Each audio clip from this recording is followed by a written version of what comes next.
Mielipidekirjoitus: ei toivottu käärmenäyttely Saarijärven keskustassa. Ei.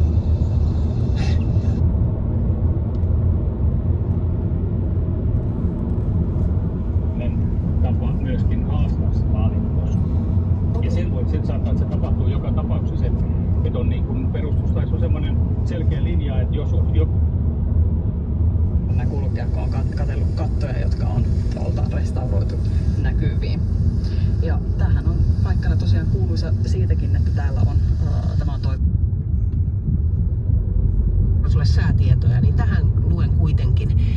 Pete kirjoittaa moikku moippeli Niina.